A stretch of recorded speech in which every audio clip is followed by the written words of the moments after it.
Hello everyone, एक बार फिर से आप सभी का आपके अपने इस यूट्यूब चैनल पर स्वागत है। तो दोस्तों, इस वीडियो को आप पूरा देखें और आपके जितने भी सरकारी कर्मचारी वाले जितने भी दोस्त हैं, जितने भी सरकारी विभाग में हैं और जिनको पुरानी पेंशन चाहिए, तो उनको ये वीडियो ज़्यादा से ज़्यादा शेयर करो और उन्हें भी बोलो कि वीडियो सारे ग्रुप में फैला दें। क्योंकि ये गवर्नमेंट जो है ये कर्मचारियों को पुरानी पेंशन लौटाने वाली नहीं है लग रहा है। क्योंकि ये तरह तरह के बहाने बना रही है और एनपीएस से जुड़े जो भी हैं कि मैं एनपीएस को बढ़ा के 35% कर देंगे, 40% कर देंगे, लेकिन कोई भी एक्शन नहीं ले रहा है और सिर्फ अखबारों के जरिए मीडिया में फैला रहा है, हाँ हाँ करेंगे। और ये जो मोदी सरकार है, मोदी सरकार क्या चाह रही है कि ये चुनावी मुद्दा आया है तो ये उनको मीडिया को पैसे दे देकर और ये पेपर में छपवा रहा है, ताकि जो भी कर्मचारी संतुष्ट हैं और उन्हें वोट देके वो जिताएं। क्योंकि यहाँ पे आप लोग देख सकते हैं, मैं पिछली वीडियो में भी बताया था और ये इस पे एक वीडियो मैं बना चुका हूँ, लेकिन दोबारा मैं बना रहा हूँ।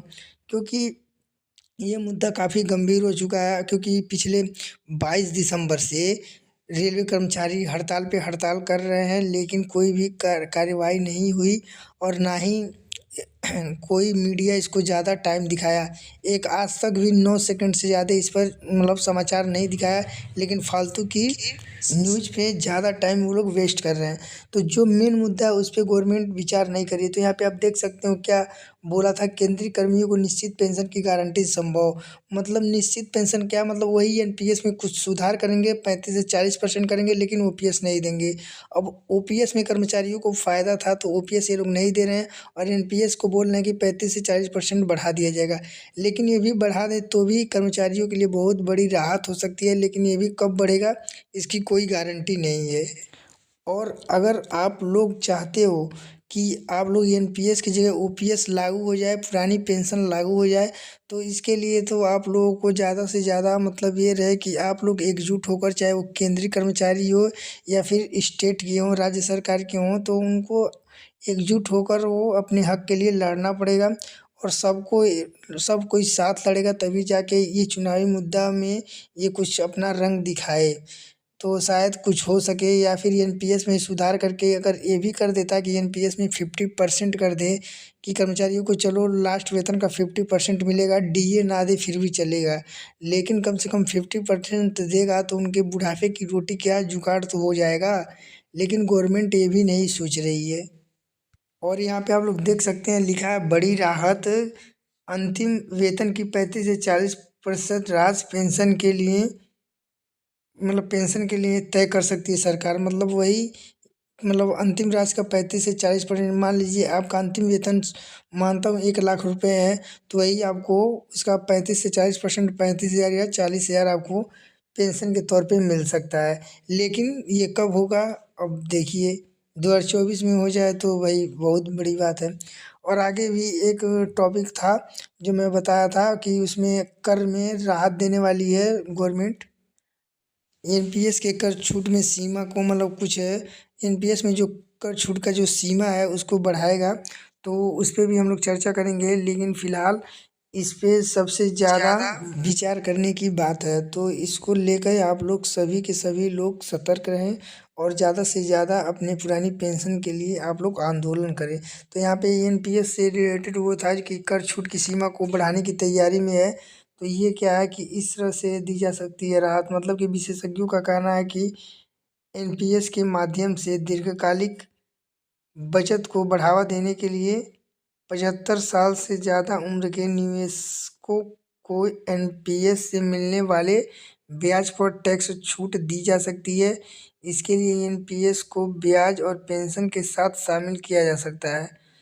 साथ ही ऐसे वरिष्ठ नागरिकों को आयकर रिटर्न दाखिल करने में भी छूट दी जा सकती है। तो ये है एनपीएस में जो भी कर है उसमें छूट की सीमा को बढ़ाने के लिए बोला है सरकार। तो देखिए ये कब करेगा कब नहीं, लेकिन मेन मुद्दा गवर्नमेंट को ये होना चाहिए कि जो भी ओपीएस का जो कर्मचारी उसके लिए आंदोलन कर रहे हैं, तो उन पे वो फोकस उसको करना चाहिए कि चलो यार, ना दे रहा हूँ डीए, ना दे रहा हूँ तो कम से कम उसका 50% ही दे दूँ कर्मचारियों को, या फिर 40% ही दे दूँ, तो भी बहुत ही अच्छा रहेगा। तो ये वीडियो ज़्यादा से ज़्यादा अपने दोस्तों को शेयर कीजिए जो भी गवर्नमेंट में है या फिर सेंट्रल गवर्नमेंट में है, तो उसको ज़्यादा से ज़्यादा शेयर कीजिए और फैलाइए।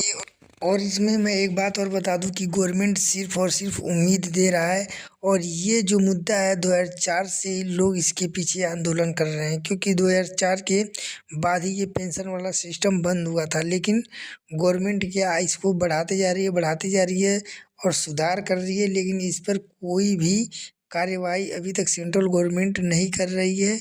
क्यों नहीं कर रही है? क्योंकि कर्मचारी हाथ पे हाथ रख के बैठे हैं। और देखिए यहाँ पे कांग्रेस की सरकार आई थी राजस्थान, और मतलब 3-4 राज्यों में वो हो चुका है, बस वो ओपीएस लागू हो चुका है, लेकिन ये केंद्र सरकार वाले नहीं कर रहे हैं, क्योंकि उन 4-5 राज्यों में ओपीएस लागू हो चुका है। यही केंद्र सरकार रुका है।